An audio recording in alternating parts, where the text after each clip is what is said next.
mati pada Senin 7 April di sebuah pantai Weda yang terhubung dengan rumah sakit.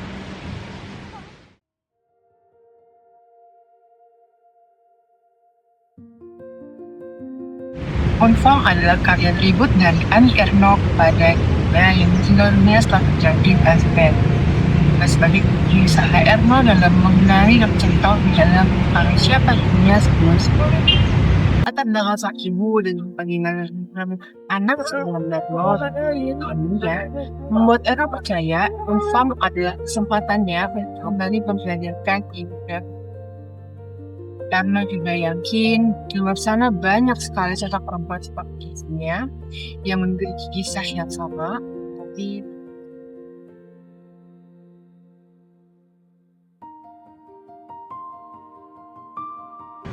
Unfong adalah potret seorang ibu yang keras dan penuh ambisi, yang hidupnya dibentuk oleh kemiskinan dan kerja keras awal mulai disebutkan orang tua. Unfong adalah ilmuwan tentang cinta yang rumit antara perempuan, cinta yang rumit antara ibu dan anak, sebagai bentuknya juga bagaimana sosial selalu mendukung perempuan.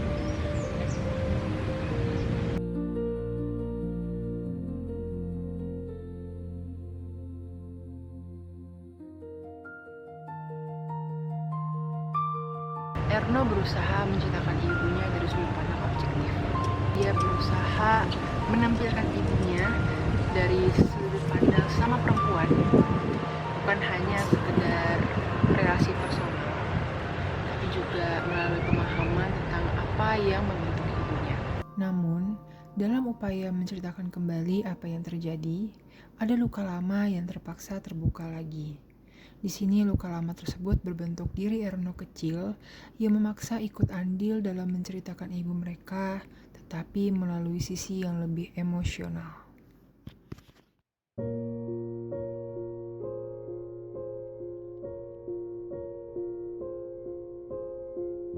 Erno juga menceritakan secara berurutan, dimulai dari ia kecil, remaja, dan dewasa.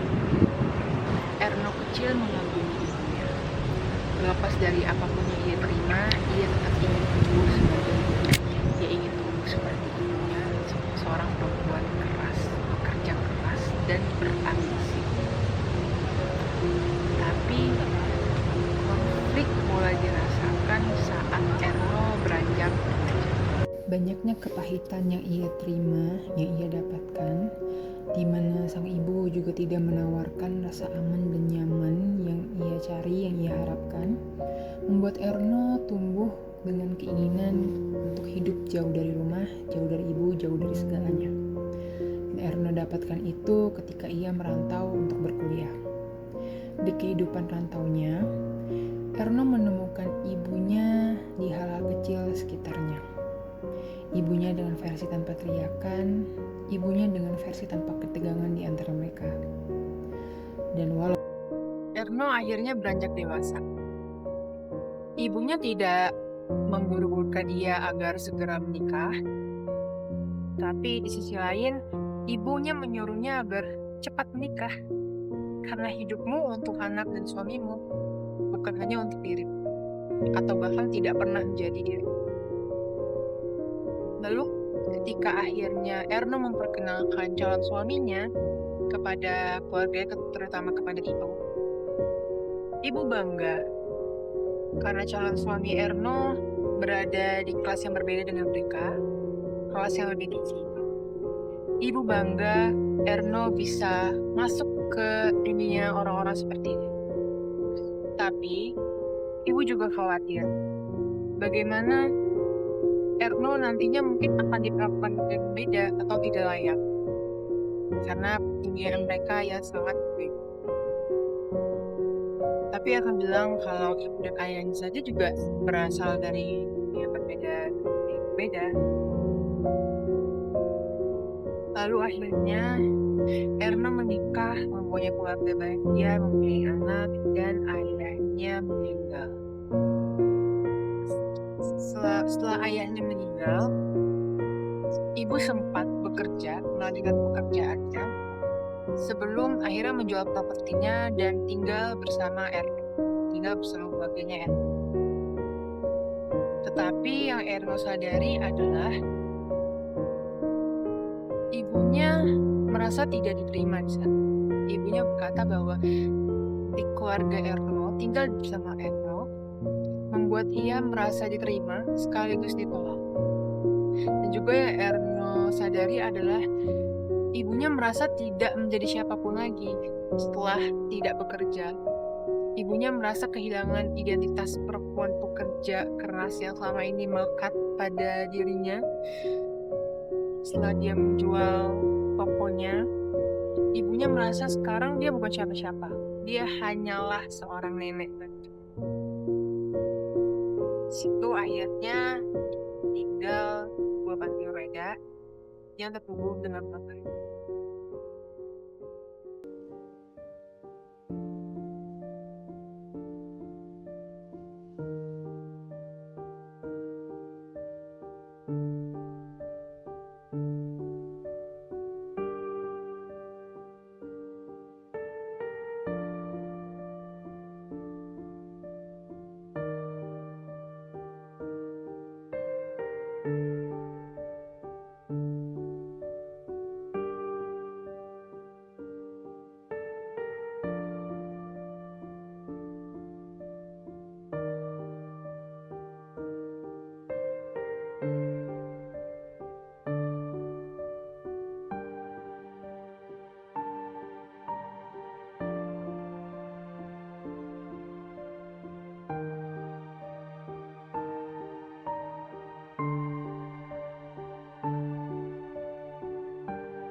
Karena aku tahu bahwa ada banyak aku.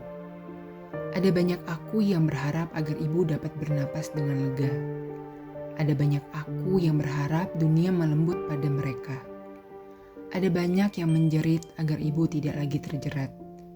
Ada banyak doa yang terapal agar ibu selalu dilindungi kasih. Ada banyak yang rela tidak hadir agar ibu tidak perlu berkorban. Ada banyak yang menghafal bentuk tubuh ibunya, berharap agar ia tumbuh seperti sang ibu.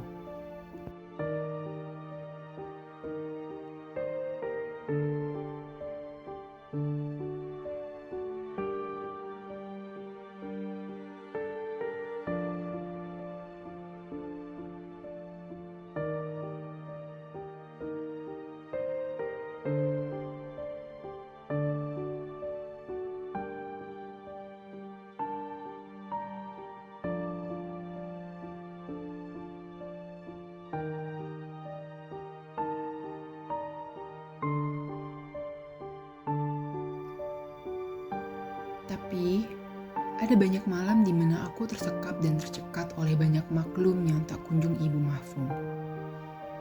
Ada malam di mana aku terima dingin dari rengkuh ibu yang pernah menghangatkanku. Ada juga lidah yang tergigit tiap kali aku mencoba menerangkan yang ia anggap sebagai bentuk perlawanan. Aku lebih dari paham bahwa ibu hanya ingin agar aku tumbuh lebih mekar darinya. Mais entre nous, il y avait les distances des mots tiap kali harapannya menggaungku.